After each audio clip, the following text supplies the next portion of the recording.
तो एक बार फिर से आप सभी लोगों का वेलकम है और आप सभी को मेरा नमस्ते। आज हम कोऑर्डिनेशन कॉम्प्लेक्स के एक स्पेशल लेक्चर में मिल रहे हैं। आज हम जानेंगे कि अगर कॉम्प्लेक्स के अंदर ब्रिजिंग लिगेंड्स आ जाए, राइट, कॉम्प्लेक्स के अंदर ब्रिजिंग लिगेंड्स आ जाए तो उसका IUPAC नोमेनक्लेचर कैसे करेंगे। ब्रिज का मतलब आप सबको अच्छे से पता है, पुल होता है, या तो हम उसको हिंदी में सेतु भी कह देते हैं, पुल या सेतु। तो पुल या सेतु क्या करता है, दो किनारों को जोड़ता है। ठीक वैसे ही यहाँ पे जो लिगेंड है दो सेंट्रल मेटल एटम को जोड़ेगा, तब हम उस कॉम्प्लेक्स को कहेंगे ब्रिजिंग लिगेंड कॉम्प्लेक्स। जैसा कि बोर्ड पे मैंने यहाँ लिखा हुआ है, ये एक तरीके से ब्रिजिंग कॉम्प्लेक्स है। क्यों है? क्योंकि यहाँ पे इधर भी एक कोबाल्ट, इधर भी एक कोबाल्ट, और दोनों कोबाल्ट को यहाँ पे दो लिगेंड जोड़ करके रखा हुआ है।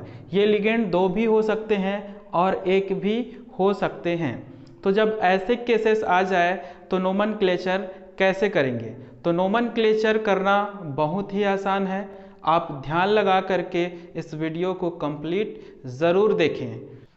ब्रिजिंग लिगेंड वाले कॉम्प्लेक्स को हम लोग पॉलीन्यूक्लियर कॉम्प्लेक्स भी कहा करते हैं, क्योंकि ब्रिजिंग लिगेंड ही सेंट्रल मेटल एटम्स को जोड़ करके रखता है। यहाँ पे सेंट्रल मेटल एटम एक से ज़्यादा होगा, इसीलिए हम इसको पॉलीन्यूक्लियर कॉम्प्लेक्स कहा करते हैं। जैसा कि आपको बोर्ड पे दिख रहा है, मैंने यहाँ पे एक पॉलीन्यूक्लियर कॉम्प्लेक्स या ब्रिजिंग कॉम्प्लेक्स को ड्रॉ करके रखा है। तो आइए अब हम इसका नॉमिनेशन करना सीखते हैं। इसका नोमेनक्लेचर पहले के कंपाउंड की तरह ही है, लेकिन एक दो मॉडिफिकेशंस हैं। एक दो मॉडिफिकेशंस क्या है? जैसे कि यहाँ पे ब्रिज आया है, तो जब भी आप ब्रिजिंग लिगेंड को लिखेंगे तो उसके लिए एक स्पेशल वर्ड इस्तेमाल करेंगे या सिंबल इस्तेमाल करेंगे, जिसको हम लोग म्यू बोलते हैं, राइट। म्यू का सिंबल ये इस तरीके से होता है। तो म्यू के दोनों साइड आप क्या करेंगे? डैश लगाएंगे। म्यू के दोनों साइड आप क्या करेंगे? डैश लगाएंगे। उसके बाद जो ब्रिजिंग लिगेंड होगा उसको अल्फ़ाबेटिकल ऑर्डर में लिखेंगे। ब्रिजिंग लिगेंड एक भी हो सकता है, दो भी हो सकता है। तो दो होगा तो डेफिनेटली आपको ब्रिजिंग लिगेंड को अल्फ़ाबेटिकल ऑर्डर में लिखना पड़ेगा। जैसे कि इस केस में आपके पास दो ब्रिजिंग लिगेंड है, एक है NH और एक है OH। OH मीन्स हाइड्रोक्साइड और NH मीन्स होता है आइमिडो। मैं रिपीट कर रहा हूँ, NH मीन्स होता है आइमिडो। ये आइमिडो आया कहाँ से, ये भी थोड़ा जान लीजिए। जैसे ये मेरे पास अमोनिया है, अमोनिया एक न्यूट्रल मॉलिक्यूल जिसके ऊपर कोई चार्ज नहीं है। अगर मैं इसका एक हाइड्रोजन कम कर दूं, NH2 हो जाएगा और एक लग जाएगा माइनस चार्ज, एक माइनस का चार्ज। देन अगर मैं इसका फिर से एक हाइड्रोजन कम कर देता हूं तो NH ये हो जाएगा कितने माइनस का चार्ज? 2 माइनस का चार्ज। तो अगर एक हाइड्रोजन कम होता है, एक माइनस का चार्ज लगता है, तो इसे हम लोग अमीडो कहा करते हैं, अमीडो। और जब दो हाइड्रोजन कम हो जाए और उसकी वजह से 2 माइनस का चार्ज लगे तो उसे हम लोग आइमिडो कहा करते हैं, आइमिडो। ये इस तरीके से ये लिगेंड आपका क्लियर हो गया। दूसरा है OH माइनस, हाइड्रोक्साइड आयन है जिसके ऊपर एक नेगेटिव का चार्ज लगा करता है। बाकी इसका नोमेनक्लेचर एज इट इज़ है, जैसा आप पुराने कॉम्प्लेक्सेस का किया करते हैं। इसके लिए सेकंड इम्पॉर्टेंट चीज़ ये है कि ये जो आपको चार्ज दिख रहा है, ये चार्ज एनी हाउ आपको बैलेंस करना है, क्योंकि हम सबको पता है एक सॉल्ट होता है और सॉल्ट हमेशा न्यूट्रल हुआ करता है। वैसे ही यहाँ पे हमको चार्ज को बैलेंस करना पड़ेगा। तो चार्ज कैसे बैलेंस होगा? चार्ज बैलेंस होगा सेंट्रल मेटल एटम के चार्ज और उसमें प्रेजेंट रहने वाले लिगेंड के चार्ज से। जैसे यहाँ पे कोबाल्ट कितना ऑक्सीडेशन स्टेट में है, यहाँ पे कोबाल्ट कितना ऑक्सीडेशन स्टेट में है, मुझे कोबाल्ट की ऑक्सीडेशन स्टेट पता होना चाहिए, राइट। देन उसके बाद ये जो ब्रेजिंग लिगेंड है उसके ऊपर कितना चार्ज है, देन इसके साइड वाले जो लिगेंड्स है उसके ऊपर कितना चार्ज होता है, इन सब को मिला करके नेट चार्ज जो यहाँ पे +3 दिख रहा है वो net charge any how balance होना चाहिए, तभी आपके कॉम्प्लेक्स का नोमेनक्लेचर बिल्कुल सही होगा। तो आइए चेक करते हैं। पहले तो चार्ज को ही चेक कर लेते हैं कि कितना का चार्ज होगा सेंट्रल मेटल एटम के ऊपर में और लिगेंड्स के ऊपर में। ये +3 लिखा हुआ है तो मुझे इन सारे मेटल एटम और लिगेंड्स को मिला करके चार्ज को +3 में बैलेंस करना पड़ेगा। तो थोड़ी देर पहले मैंने बताया कि इसके ऊपर लगता है -2 का चार्ज, आइमिडो है इसलिए -2 का चार्ज, इसके ऊपर लगेगा -1 का चार्ज, -1 का चार्ज। देन कोबाल्ट आप देख रहे हैं जिसके साथ टोटल जो लिगेंड्स हैं वो कितना है, 6 है, 4 मत समझ लेना, राइट। टोटल लिगेंड कितना है, 6 है, 4 आप नहीं समझेंगे क्योंकि ये ब्रेजिंग लिगेंड है तो ये भी इसके लिए एज अ लिगेंड काम कर रहा है। 4 तो एमाइन आपको दिख ही रहा है, 1 और 2 को भी आपको काउंट करना पड़ेगा। तो टोटल दोनों के पास 6 लिगेंड हैं, टोटल दोनों के पास 6 लिगेंड्स हैं, राइट। और कोबाल्ट जो होता है कोऑर्डिनेशन नंबर 6 में +3 ऑक्सीडेशन स्टेट में होता है, ये भी आपको पता है। तो डेफिनेटली ये यहाँ पे हो जाएगा +3 के फॉर्म में और ये भी हो जाएगा यहाँ पे +3 के फॉर्म में, राइट। तो टोटल चार्ज देखिए कोबाल्ट की वजह से आ गया कितना, +6 का चार्ज, दोनों कोबाल्ट की वजह से आ गया कितना, +6 का चार्ज, और इन दोनों की वजह से आ गया -3 का चार्ज। तो अल्टीमेटली ये आपका हो गया चार्ज बैलेंस। नेट चार्ज जितना रहेगा उतना ही चार्ज आपको लिगेंड और सेंट्रल मेटल एटम आयन को मिला करके लाना है, और स्पेशली ध्यान लिगेंड्स के ऊपर में देना है कि लिगेंड्स कौन कौन से चार्ज लगते हैं। अब इसका नोमेनक्लेचर करते हैं। तो रूल के हिसाब से जैसा दिया गया है, पॉजिटिव आयन है ये, अपने आप में एक पॉजिटिव कॉम्प्लेक्स आयन है। तो सबसे पहले जो लिगेंड दिया है उसको हम पहले लिख देते हैं। अमोनिया दिया गया है 4 के लिए हम वर्ड इस्तेमाल करते हैं टेट्रा। अमोनिया को लिखा जाता है एमीन या एमाइन। देन आप सेंट्रल एटम लिखेंगे, सेंट्रल एटम है कोबाल्ट, कोबाल्ट ही लिखेंगे क्योंकि ये बंद है पॉजिटिव स्फीयर के अंदर, इसलिए कोबाल्ट। ऑक्सीडेशन स्टेट है इसका कितना, 3, ये हो गया ऑक्सीडेशन स्टेट 3। अब मैं लिखूंगा ब्रेजिंग लिगेंड्स को, ठीक। ये पहला पार्ट कंप्लीट होने के बाद मैं लिखूंगा ब्रेजिंग लिगेंड्स का नेम। मेरे पास 2 चीज़ है, एक तो OH है और एक है आपके पास में NH। दोनों में जो अल्फ़ाबेटिकली आएगा उसको मैं पहले नॉमिनेट करूंगा। तो अल्फ़ाबेटिकली इसमें आता है I और इसमें आता है H। तो जो अल्फ़ाबेटिकली पहले आ रहा है उसको हम पहले लिखेंगे। तो डेफिनेटली H लेटर पहले आया करता है तो हम OH को पहले लिखेंगे। तो OH हाइड्रोक्साइड है तो ये हो जाएगा हाइड्रोक्साइडो।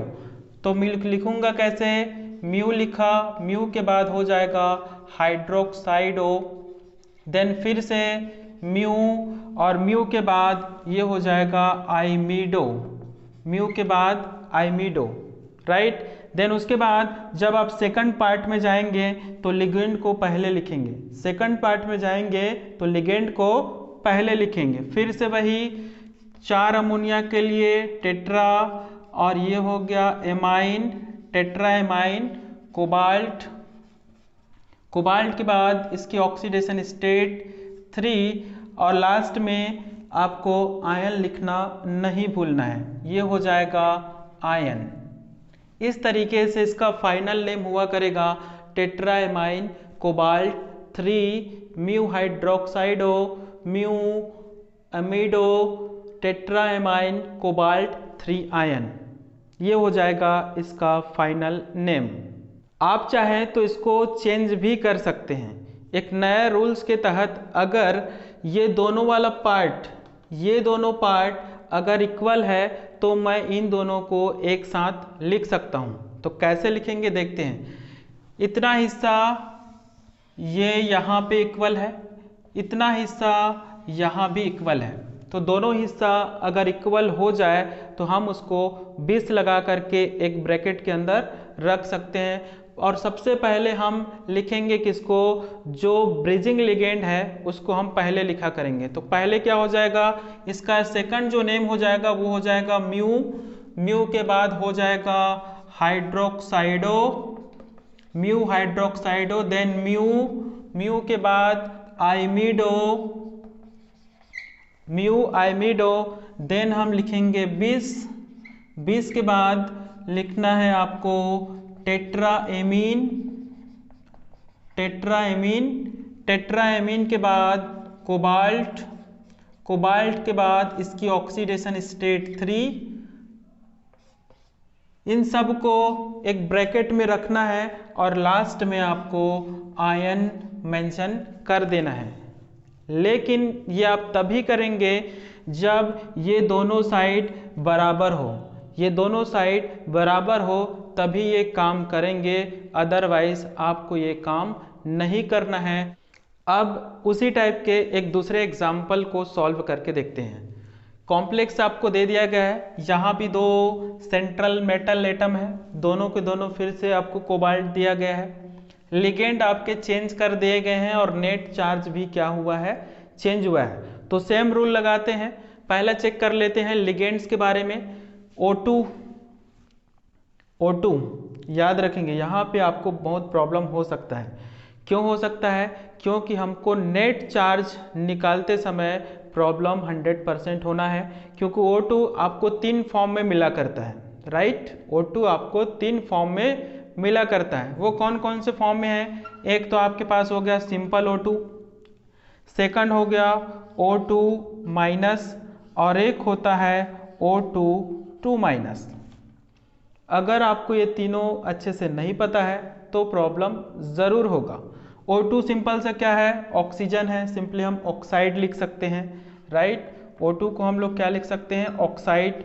O2 माइनस, O2 माइनस, तो O2 माइनस अगर ऑक्सीजन की ऑक्सीडेशन स्टेट, O2 माइनस अगर ऑक्सीजन की ऑक्सीडेशन स्टेट -1 है तो डेफिनेटली ये सुपर ऑक्साइड होगा। तो ये हो जाएगा सुपर ऑक्साइड। देन O2 का ऑक्सीडेशन स्टेट -1 है, मीन्स 2 ऑक्सीजन में -1 है, तो ये हो जाएगा आपके पास पर ऑक्साइड, पर ऑक्साइड। तो ये आपको जान लेना पहले ज़रूरी है। उसके बाद हम नेट चार्ज का मिलान कराएंगे। तो नेट चार्ज का मिलान कराएंगे तो हमारा जो नेट चार्ज है वो +4 आना चाहिए। तो डेफिनेटली NH2 में कितने का चार्ज लगने वाला है, -1। जस्ट थोड़ी देर पहले इसके बारे में हमने डिस्कस किया। तो ये हो गया भाई -1 का चार्ज।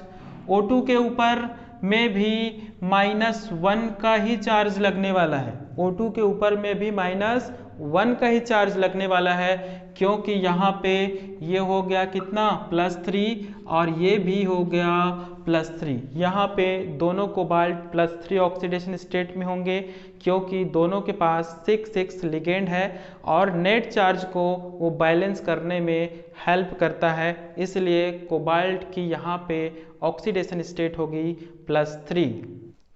अब इसका नॉमिनेशन करते हैं रूल के हिसाब से। फिर से अमोनिया 4 है, तो 4 अमोनिया के लिए हम लोग इस्तेमाल करते हैं tetra amine, tetra amine, then cobalt, cobalt oxidation state इसका हो जाएगा 3, ऑक्सीडेशन स्टेट 3। फिर हम ब्रिजिंग लिगेंड को लिखेंगे। तो ब्रिजिंग लिगेंड लिखने से पहले, ब्रिजिंग लिगेंड लिखने से पहले आपको ये म्यू वर्ड इस्तेमाल करना पड़ेगा। अब अल्फ़ाबेटिकली देखते हैं कौन है, सुपर ऑक्साइडो एस आता है, और ये क्या है, अमीडो, अमीडो में ए आता है, इसलिए ए को पहले लिखा जाएगा, मीन्स हम अमीडो को पहले लिखेंगे।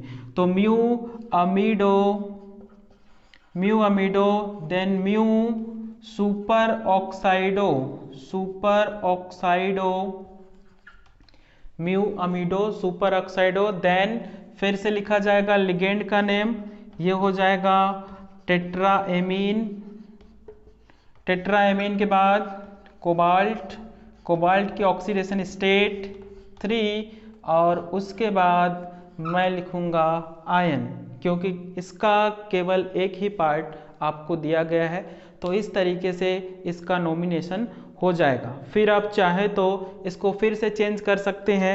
कैसे चेंज कर सकते हैं? क्योंकि इसका इतना पार्ट्स और ये नीचे वाला इतना पार्ट दोनों बराबर है, तो आप सिंपली पहले आप ब्रेजिंग लिगेंड को लिखेंगे और ब्रेजिंग लिगेंड को लिखने के बाद 20 लगा करके इसको आपको ब्रैकेट के अंदर रख देना है ऑक्सीडेशन स्टेट के साथ में, और लास्ट में आप क्या लिख सकते हैं? आयंस लिख सकते हैं। अब देखते हैं एक नए कॉम्प्लेक्स के बारे में। कॉम्प्लेक्स इस तरीके से NH3, लिगेंड अमाउंट है 5, chromium central atom.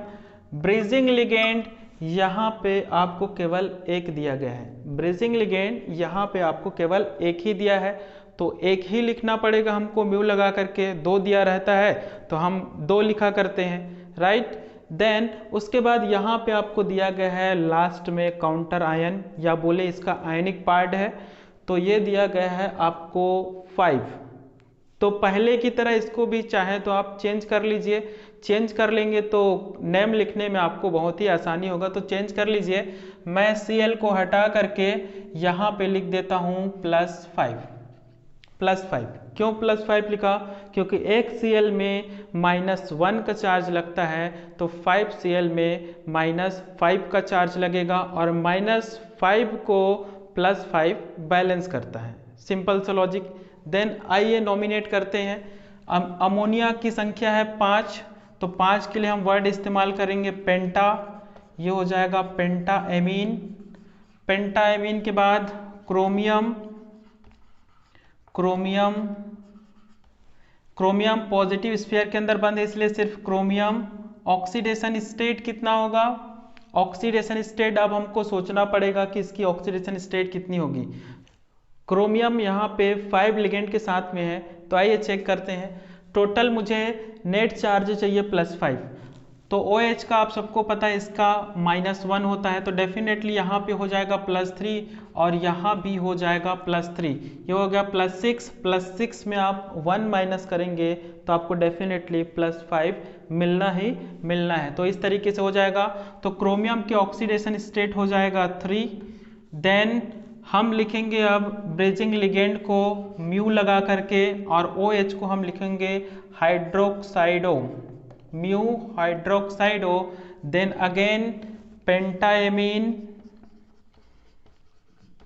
पेंटाएमीन, chromium, chromium. Then मैं फिर से Cl को यहाँ पे पुट कर देता हूँ, Cl को पुट कर देता हूँ। Cl को पुट करने के बाद मैं उसका नेम सबसे लास्ट में लिख दूंगा, और इसे मैं लिखूंगा सिंपली क्लोराइड, राइट। Cl का नाम मैं लिखूंगा क्लोराइड। क्लोराइड क्यों लिखे? क्योंकि वो कोऑर्डिनेशन स्फीयर से बाहर है। तो मैं उम्मीद करता हूं कि जिन लोगों को ऐसे कॉम्प्लेक्सेस का नोमेनक्लेचर करने नहीं आता था, उसको आज के लेक्चर के बाद डेफिनेटली इसका नॉमिनेशन करना 100% आ जाएगा। आप वीडियो को बार बार रिपीट करके ज़रूर देखें, पॉज करें, फिर खुद से ट्राई करें, उसके बाद आपसे ये क्वेश्चन बहुत ही आसानी से बन जाएगा, मेरा ऐसा मानना है। तो आज की क्लास में सिर्फ इतना ही। हमेशा की तरह एक डायलॉग कि देखते रहिए, पढ़ते रहिए और सीखते रहिए। जय हिंद।